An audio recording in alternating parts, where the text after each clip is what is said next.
Dear students, स्वागत है आप लोग का आइडियल प्रोग्रेसिव स्कूल के यूट्यूब चैनल पर।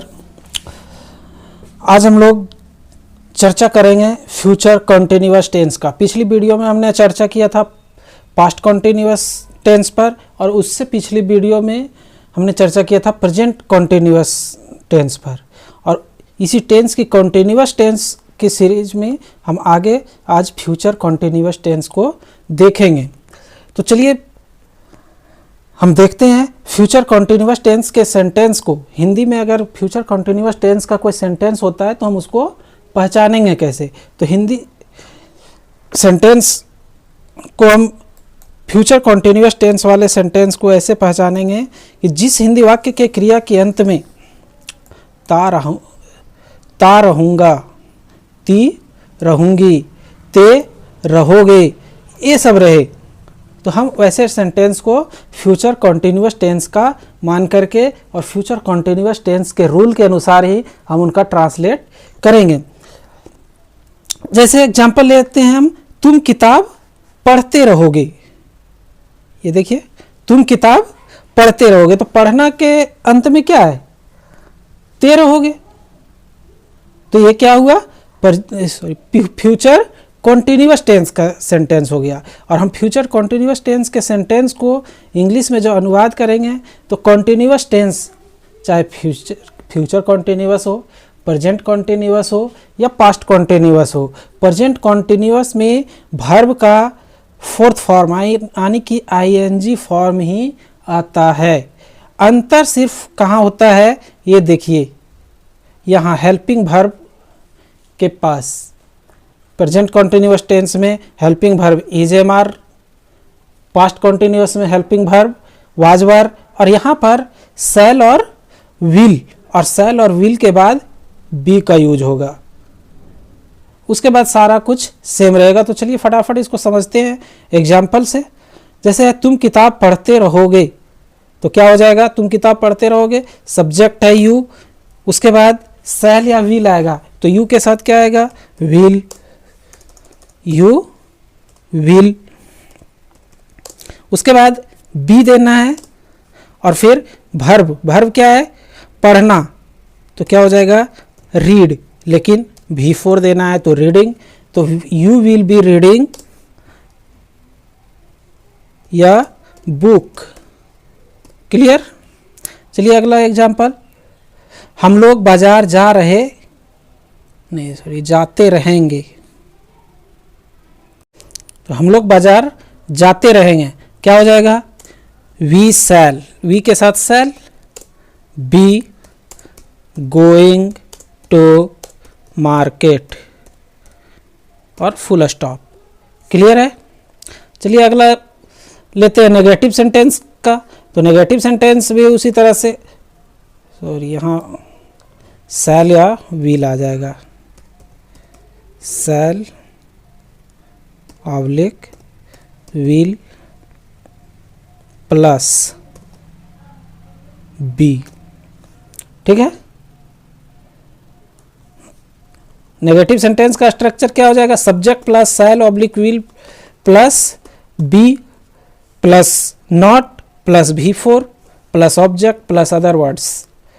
चलिए एग्जाम्पल से समझते हैं। वह नहीं रोते रहेगा, तो क्या हो जाएगा? ही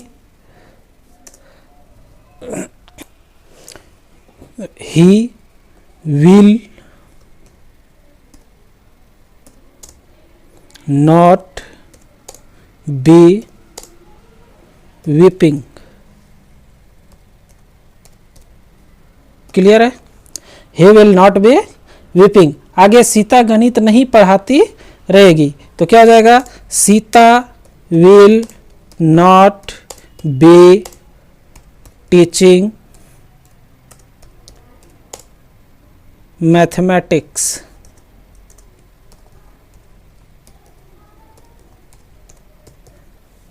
क्लियर है? चलिए अगला एसनो क्वेश्चन ले लेते हैं। एसनो क्वेश्चन में क्या है? एसनो क्वेश्चन में वही शैल विल पहले, फिर सब्जेक्ट नॉट बी, और V4 ऑब्जेक्ट अदर वर्ड्स। जैसे क्या मोहन नदी में तैरते रहेगा, तो क्या हो जाएगा? Will Mohan be swimming in the river और क्वेश्चन मार्क। अगला है, क्या आप गरीबों की मदद नहीं करते रहेंगे? तो क्या हो जाएगा? Will you not be helping the poor और क्वेश्चन मार्क। क्लियर है?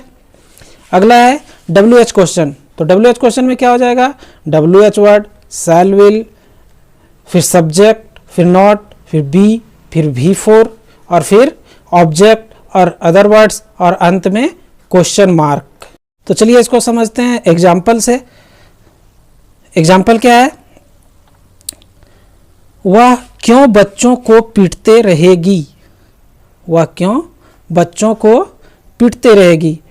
क्या हो जाएगा? पहले WH वर्ड, तो why, will she be beating the children, beating the children और question mark. Why will she be beating the children. अगला है, हम लोग रामायण कैसे नहीं पढ़ते रहेंगे?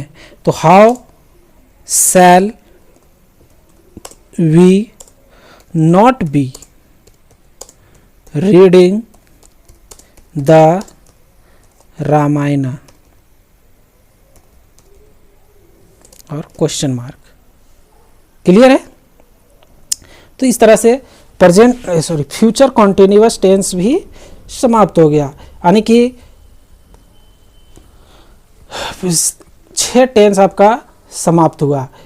Simple present tense, simple past tense, simple future tense, present continuous tense, present past continuous tense और फ्यूचर कॉन्टिन्यूअस टेंस। और हमने कुछ स्पेशल स्ट्रक्चर्स भी देख लिया था।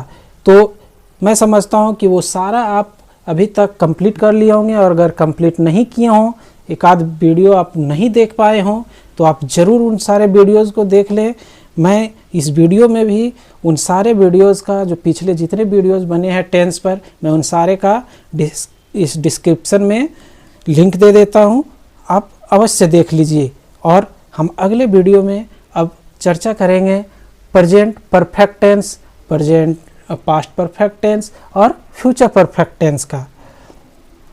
तो आप इस फ्यूचर कॉन्टिन्यूअस टेंस का ऑक्सफोर्ड करंट ट्रांसलेशन में जो एक्सरसाइज है, आप उसको बनावें और अच्छे तरीके से बनावें, समझ बूझ करके बनावें। अगर समझ में नहीं आ रहा है तो इस स्ट्रक्चर को फिर से देखें, बार बार देखें। निश्चित है कोई भी चीज़ को बार बार करने से उससे आप बहुत ही अच्छे तरीके से सीख लेंगे। सीखने का एकमात्र सबसे सरल काम है कि उस काम को बार बार करना, उस चीज़ को बार बार सीखने का प्रयास करना। तो हम उम्मीद करते हैं आप ऐसा करेंगे, और अगले वीडियो में हम फिर अगले टॉपिक को लेकर के आएंगे। धन्यवाद।